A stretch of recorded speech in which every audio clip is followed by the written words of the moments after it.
परम पूज्य गुरुदेव, परमवंदनीय माता जी की सूक्ष्म उपस्थिति में सभी यहाँ उपस्थित देवतुल्य भाइयों, देवी स्वरूपा बहनों, शक्ति स्वरूपा माताओं, भाइयों बहनों, ये जो गीता है, श्रीमद् भगवद गीता ग्रंथ है, ये अपने आप में इतना विलक्षण है कि इसकी एक एक पंक्ति को यदि पढ़ा जाए तो उसमें से हजारों अर्थ निकल के आते हैं।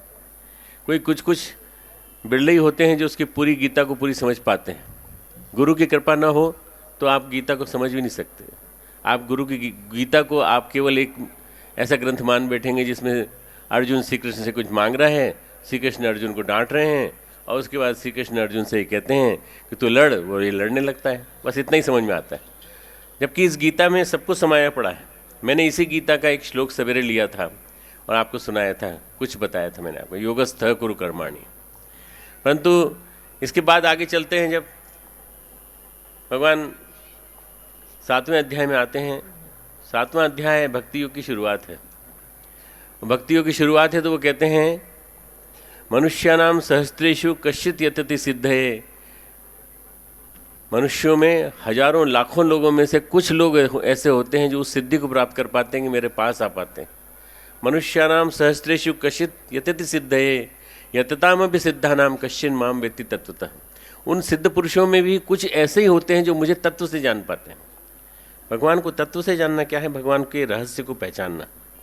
भगवान कौन है? मोर मुकुटधारी भगवान नहीं है।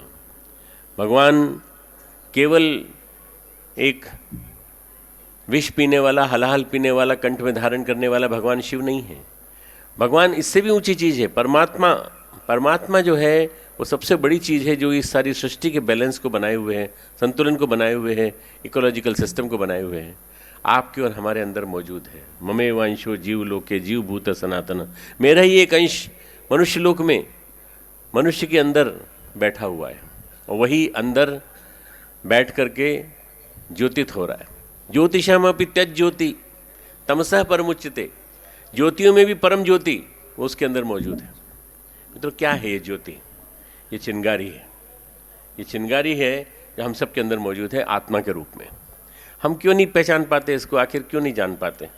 किसी किसी के अंदर होती है, किसी के अंदर जला दी जाती है, और जिसके अंदर जला दी जाती है वो न जाने कहाँ से कहाँ पहुँच जाता है। एक था बालक जो बचपन से ही अपने पिता को भागवत कथा करते हुए देखता था।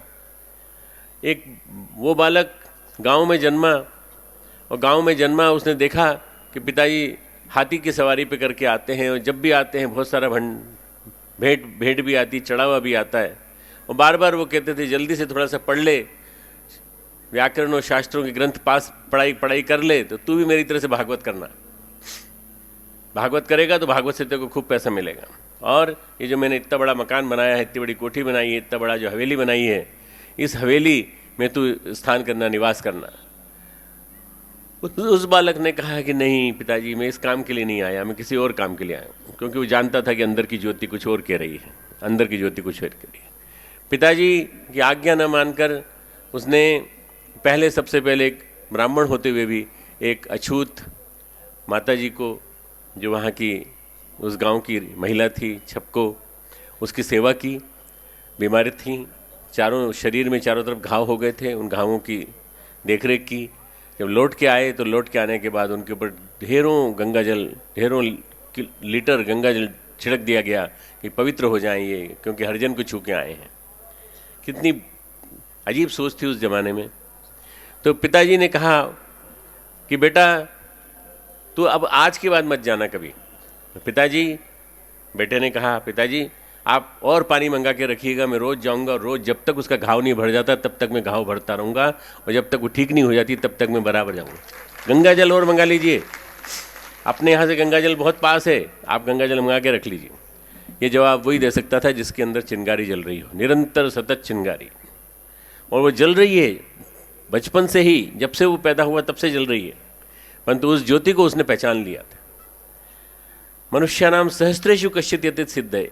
हजारों लाखों मनुष्यों में एक ही ऐसा होता है जो सिद्ध पुरुष बनता है, और उसमें भी कुछ ही ऐसे होते हैं तत्व से जान पाते हैं। ये तत्व से जानने वाले ने अपनी ज्योति को, अंदर की ज्योति को पहचाना, और उसके बाद उसने अपने जन्म स्थान पर, जहाँ पूजा स्थली थी, वहाँ अपने गुरु अपने दीक्षा गुरु महामना मदन मोहन मालवीय जी के कहने पर गायत्री उपासना शुरू की। गायत्री ब्राह्मण की कामधेनु है, और गायत्री ब्राह्मण की कामधेनु है सुनने के साथ ही उनको लगा कि वास्तव में अगर मैं ब्राह्मण हूँ तो मुझे कामधेनु को सिद्ध करना चाहिए। उन्होंने गायत्री जप चालू कर दिया, अपना एक दीपक जलाया, और उस दीपक को जलाया। वसंत पंचमी के दिन उस दीपक से उनके गुरु निकले, और गुरु सूक्ष्म शरीरधारी थे। उन्होंने कहा, अरे तू पहचानता नहीं अपने आप को, तो अपने आप को पहचान। तो ऋषियों का हमेशा संदेश एक ही रहा है, आत्मानम विद्धि, अपने आप को जानो, अपने आप को सुनो, अपने आप को पहचानने की कोशिश करो तुम कौन हो। हम में से अधिकांश व्यक्ति ऐसे हैं जो यहाँ बैठे हैं जिनके पास असीम ताकत है, अनंत सामर्थ्य है, न जाने क्या से क्या कर दिखाने की सामर्थ्य। एक एक बालक, एक एक युवा जो यहाँ आया है, एक एक युवा बहन जो यहाँ आई है, उनके अंदर अनंत सामर्थ्य भरी पड़ी है, पर वो पहचानते नहीं अपने अंदर की ताकत को। जिस दिन आप पहचान लोगे उस दिन आपको समझ में आएगा कि आपके अंदर ऐसा बल भरा पड़ा है जिससे कि आप पूरी दुनिया में धमाका कर सकते हैं, पूरी दुनिया में बल अपना फैला करके गुरु की शक्ति को आप फैला सकते हैं, पर उसको पहचानते नहीं। उन गुरु ने कहा, सूक्ष्म शरीरधारी गुरु ने जो हिमालय से आए थे, बोले हम हिमालय से आए हैं, तुम्हारे गुरु हैं, तुम्हें डरने की कोई ज़रूरत नहीं है, और हम कई जन्मों से तुम्हारे गुरु रहे हैं। जैसे प्रोजेक्टर से फिल्म दिखाते हैं, ऐसे उनको फिल्म दिखाई और बताया, पिछले कई जन्मों में हम तुम्हारे गुरु रहे हैं, तुम्हें एक काम करना है, तुम्हें हमारे बताए हुए मार्ग पर चलना है। जो बताया हुआ मार्ग था वो बड़ा सीधा साधा था, कठिन था, दुरूह था, पर एक बिल्कुल स्पष्ट रूपरेखा थी कि उनको अपने जीवन को एक तपस्वी की तरह ढालना है। उनके जीवन में जो जो मोड़ आते चले जाएंगे वो होते चले जाएंगे, पर 3 चीज़ों का ध्यान रखना है। पहला काम ये कि निरंतर उनको गायत्री मंत्र का जप करना है उस अखंड दीपक की साक्षी में। और गायत्री मंत्र का जप 80 माला रोज, यानी आप कल्पना कीजिए मित्रों, 80 गायत्री मंत्र की माला मतलब करीब करीब 8 घंटे रोज बैठ करके तप करना है। और आहार का संयम करना है, जो की रोटी खानी है वो भी जो गौ को खिलाने के बाद जो निकलती है गोबर में से उतना जो जोबर निकले, उतना जो निकले, उस जो को पीस करके उनको उसकी रोटी छाछ के साथ खानी है। बस गौ माता के संरक्षक के रूप में मैं श्री कृष्ण को जानता हूँ, गोपेश्वर, पर दूसरा मैं गौ माता के संरक्षक के रूप में अगर किसी को मानता हूँ तो अपने परम पूज्य गुरुदेव को मानता हूँ कि उन्होंने गौ माता को आराध्य माता के रूप में पूजा और उनके साथ उनकी सेवा की, उनके साथ रह करके पूरक पूरा उनका प्रसाद खाया। पूरक पूरा जो शरीर से गुजरा था, शरीर से गुजर के निकला था, वही जो उनका आहार बन गया, वज्र की तरह से उनका शरीर हो गया।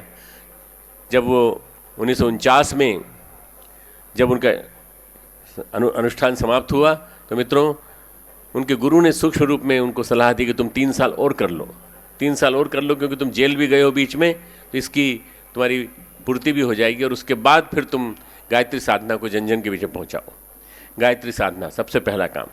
दूसरा उन्होंने कहा कि दूसरा काम तुमको अखंड ज्योति पत्रिका निकालना है। एक अखंड ज्योति पत्रिका, ये जो जल रही है ना ज्योति आगे, इसी ज्योति को अखंड मानते हुए इसको कभी बुझने मत देना, इसको निरंतर चलने देना। निरंतर जलते रहने वाली वही ज्योति, अखंड ज्योति आज मित्रों प्रकाशित होती है, और 12.5 लाख पत्रिका प्रकाशित होती है। ये ऐतिहासिक कीर्तिमान है कि ऐसी पत्रिका जिसमें कोई विज्ञापन नहीं छपता, जिसमें किसी प्रकार की कोई चित्र नहीं छपते, किसी प्रकार की कोई और चीज़ें नहीं हैं, कोई मनोरंजन नहीं है, केवल मात्र वैज्ञानिक अध्यात्मवाद तत्वज्ञान का विवेचन है, वो पत्रिका बढ़ती चली जा रही है। सब भारत की सारी भाषाओं में छपती है, सारी भाषाओं में छपती है, और विदेश में भी जाती है, इंटरनेट पे भी अवेलेबल उपलब्ध है। ये ऐसी विलक्षण पत्रिका मित्रों परम पूज्य गुरुदेव ने उसको आरंभ किया 10 साल बाद, जैसा आदेश मिला था।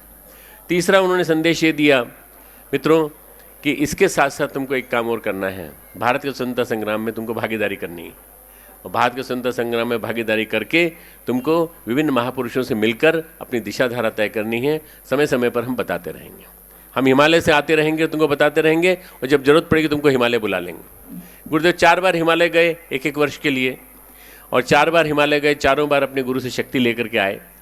वह हिमालय को अपना अभिभावक कहते थे, हिमालय को अपना ये कहते थे कि पारस के समान है, मैं उसको छूता हूँ तो सोना बन जाता हूँ, मैं लोहा हूँ, अनगढ़ लोह सुवर्ण हूँ, अनगढ़ लोह खंड हूँ, मैं सुवर्ण बन जाता हूँ, मैं सोना बन के आता हूँ। मित्रों बहुत ही विनम्र भाव से गुरुदेव ने अपनी जीवन गाथा लिखी है, बहुत ही विनम्र भाव से। उन्होंने अपनी कमियां भी लिखी हैं, सब चीज़ लिखी हैं, परंतु उन्होंने सबसे बड़ी बात जो लिखी है वो ये लिखी है कि हम गुरु के हाथ की पकड़ी हुई कठपुतली की डोर से बंध गए तो उसके बाद उसने जैसा चलाया वैसे हम चलते चले गए। हमने कभी मना नहीं किया, कभी ये नहीं कहा कि हमें ऐसा नहीं चलना, हमें ऐसा नहीं चलना। हमें गुरु ने कठपुतली की तरह से नचाया, हम नाचते रहे पूरी तरह से।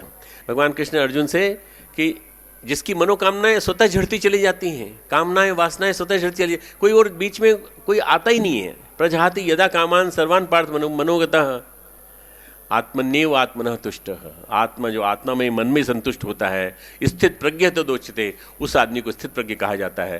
मित्रों, मैं 2 स्थित प्रज्ञ मानता हूँ जिनको मैंने देखा है। वो हैं जिनके बारे में मैंने पढ़ा है, जिनको मैंने सुना है, क्योंकि मेरे रोल मॉडल आदर्श 2 ही रहे हैं, स्वामी विवेकानंद और परम पूज्य गुरुदेव। इन 2 को मैं मानता हूँ। इन दोनों स्थित प्रज्ञ थे, दोनों स्थित प्रज्ञ थे।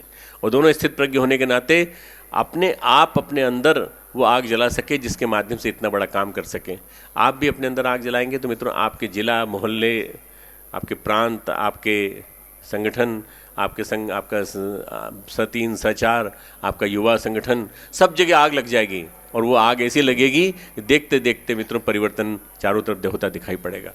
आपके अंदर भी वो आग पैदा हो जाए, ऐसी मैं प्रार्थना करता हूँ। दीपक जलता है तो प्रकाश देता है, और दीपक जलता है तो कहता है पात्रता बढ़ाओ, कैपेसिटी, बिल्ड योर कैपेसिटी, क्षमता का अभिवर्धन कर दो।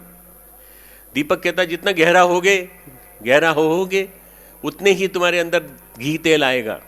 तो गहरा बनना, अपने आप को गहरा बनाना, बात पचाने की क्षमता जब विकसित करो।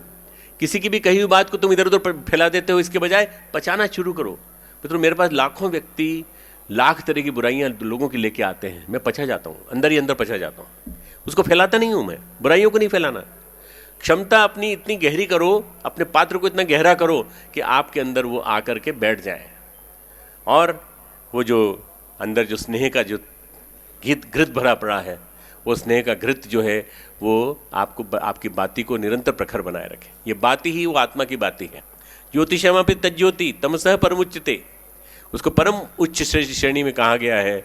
और यही वो ज्योति है जो आदमी को ऊपर तक ले जाती है। जिस दिन ही ज्योति बुझ जाती है उस दिन प्राण चले जाते हैं। तो इस ज्योति को बुझने मत दो, इस ज्योति को जलते रहने दो। किसके माध्यम से? स्नेह, ममत्व, ममता, करुणा, प्यार। जितना ज़्यादा आप बांटोगे उतना ज़्यादा आपको मिलती चली जाएगी, ये आती चली जाएगी। तो बात पहले तो आपका रिसेप्टिकल दीपक, ये दीपक मिट्टी का बनता है, ये शरीर भी मिट्टी का बना हुआ है। मिट्टी का शरीर, मिट्टी की काया, मिट्टी का दीपक, या आपका शरीर दीपक है। इस दीपक रूपी शरीर में हृदय क्षेत्र में घृत जल रहा है, और वो घृत जो जल रहा है वो बाती के रूप में प्रखर होकर के आपकी आत्मा के प्रदीप्त आत्मा के रूप में दिखाई पड़ रहा है। इस प्रदीप्त आत्मा से प्रार्थना कीजिए, हे विश्वानल, हे महानल, मुझे एक चिंगारी हर व्यक्ति को मैं बांटता चलूं, मैं लाखों करोड़ों व्यक्तियों को बांट दूं, तब तक मुझे चैन न मिले। ऐसी आप प्रार्थना करते चलें तो मित्रों देखते देखते मिशन कई गुना होता चला जाएगा, और ये संगठन न जाने कहाँ से कहाँ पहुँच जाएगा। आप सबके मंगल के लिए शुभकामना, और परम पूज्य गुरुदेव वंदनीय माता जी से आशीर्वाद की प्रार्थना। अब आप शांति कुंज वीडियो यूट्यूब चैनल देखें कभी भी कहीं भी। डाउनलोड करें शांति कुंज वीडियो मोबाइल ऐप, उपलब्ध है गूगल प्ले स्टोर एवं एप्पल स्टोर पर भी। हमारे YouTube चैनल शांति कुंज वीडियो गायत्री परिवार को सब्सक्राइब करें एवं बेल आइकन जरूर दबाएं ताकि गायत्री परिवार की विभिन्न गतिविधियों की जानकारी आपको मिलती रहे।